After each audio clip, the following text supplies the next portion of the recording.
It's so good to see you again, Orest. It's Friday late in Ukraine, a little bit earlier here in Western Europe. It's good to see you again. I can tell you are at home. My first question is, how is your family doing? Are they safe? Yes, yes, we are fine. Thank you so much. And how about the rest of the community? You are the leader of the Ox network with more than 50 communities, so I can understand that probably there will be a very different situation for the various communities, especially those in Kiev. Do you have any news from them? Yes, I have. So it's really a dangerous situation in Kiev because Russian troops, Russian terrorists continue to bomb Kiev and to try to capture it. So they try to around Kiev and to make a humanitarian catastrophe as they have done in different cities in Ukraine. Are you aware of any casualties within your communities? No. In our communities, there are no. I didn't hear. We have a lot of mobilized people, but for now, thanks to God, all are alive. We hear about hundreds of thousands of refugees streaming into Western Europe, Poland. We have the first arrivals also here in Vienna. What about the situation of the refugees that have left your communities? Do you know more about them? So generally, these people who went to Poland or other European countries, they are very good. So we have connections with people from there. Our friends care about them. And we try to care about refugees internal, which now are in Lviv. So we have a lot of internal refugees, but our government organized a good process, and we are also involved in this process of helping people. We have a lot of different direction. We help with food, clothes, we organizing order. We also organize deliverance of to deliver food and other things to Kiev. So we are involved in this process and try to help in Ukraine on our places as well. Yeah, we also heard of aid pouring in from ENC donations, organized mainly through Poland, also through Slovakia. What kind of goods have you received so far? This car will arrive tomorrow only because it's not so easy to pass it through borders. So, but we have. We will get medicine and different things for these needs we have. Mm-hmm. So tomorrow I hope I will do some photos and will show you, because an 80-30 we have meeting to help to order these things. Mm-hmm. Now you live in Lviv, which is mainly the center now of help and aid. Even many Western embassies have relocated to Lviv because the area is a bit safer. But we also hear about attacks. How is the situation in your area? Generally, it's stable situation as it was before. So in Lviv, we have good situation now. Several times a day, we have alarm. Sky alarm, how to say, but generally everything is good. So we're hoping and praying that the situation will remain good for you, because this is something that is, of course, very much on our hearts. What else can you report about the situation? Especially, we were shocked to hear today that Russia took over the largest nuclear facility in Europe. This may also lead to power shortages. Do you have direct reports from the rest of the country? I can see you still have internet, you still have light. So I think in your area, this situation may be better than in other places of Ukraine. Mm-hmm. Yes, so this night we was one step before the biggest nuclear catastrophe in the history of Earth, because Russian troops fight the biggest nuclear power plant in the Europe, in Zaporizhia city, and this plant in 60 times more powerful than Chernobyl was. So, and they attacked it with tanks. And you know, when I say that Putin is terrorist, it's true, because he used all methods to get result he wants, and he continue kill civil people. He killed, I think, 3,000 civil people. You know, it's very horrible. And this night, his troops, I don't know whether they wanted, but it was one step before the biggest nuclear catastrophe in Europe, in the world, I would say. Mm-hmm. So in this case, I would say that in dangerous situation, not only Ukraine is in dangerous situation, but the whole Europe and the whole world.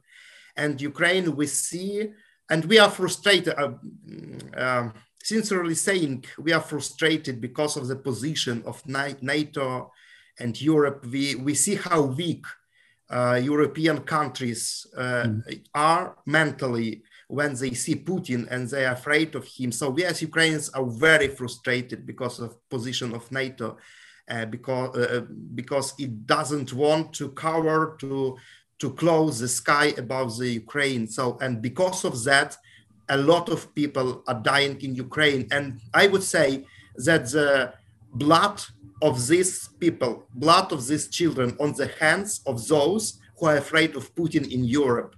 It's my main message, guys, to you. So it's danger, it's horrible. So it's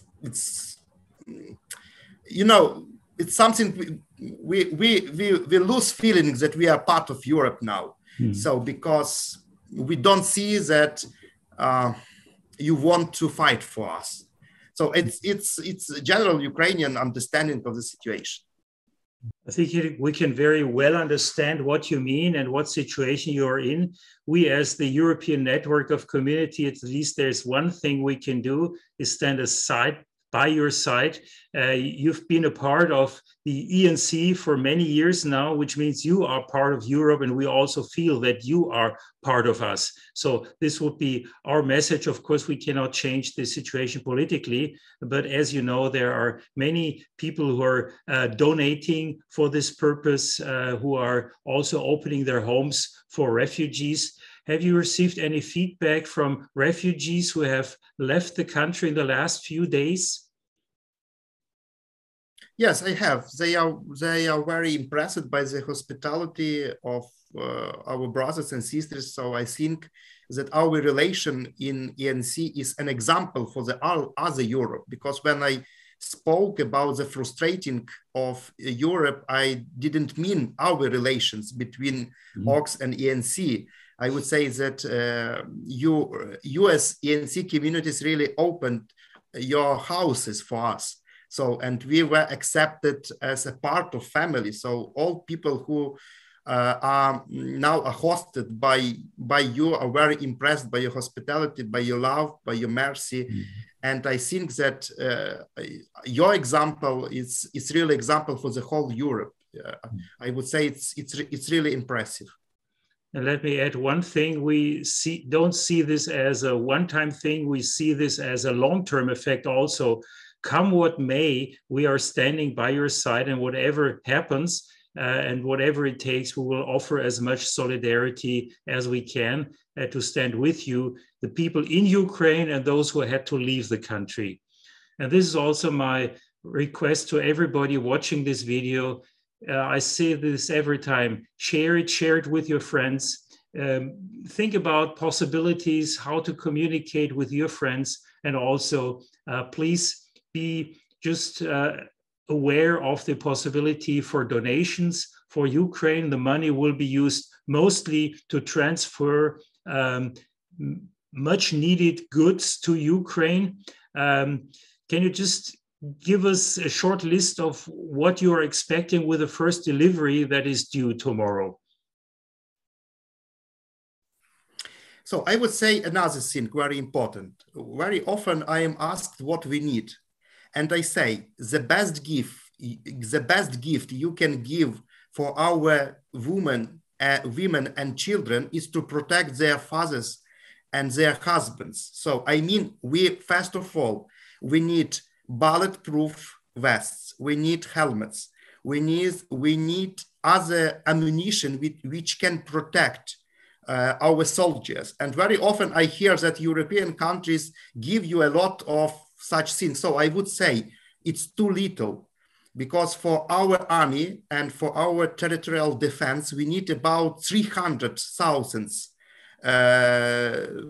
for example, bulletproof vests and helmets. So first of all, we need medicine from Europe. We need bulletproof vests, we need helmets. It's the most needed things in Ukraine now, because with refugees, we deal by ourselves. So our people are very generous and they share what they have.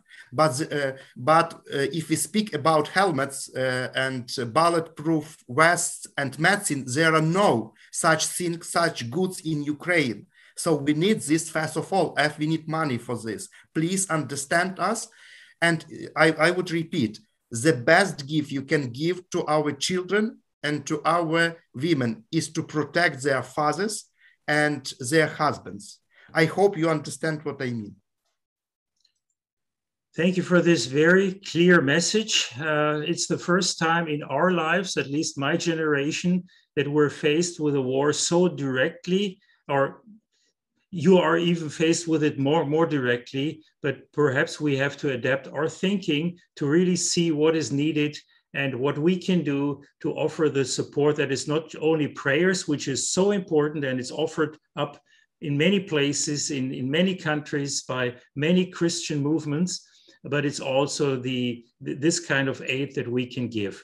So thank you to everybody who is supporting this cause, and especially thank you, Orest, for really standing up for the good things and for protecting your communities, your children, your women, and also standing as men of God before God, and may his protection be with you.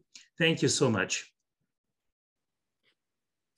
Thank you, brothers, for you being with us. So for us, it's really important to feel that we are part of family, and it's not only the words, we really feel your support and really feel that you love us and you try help us. So it's really important for us. Thank you so much. Thank you, Orest.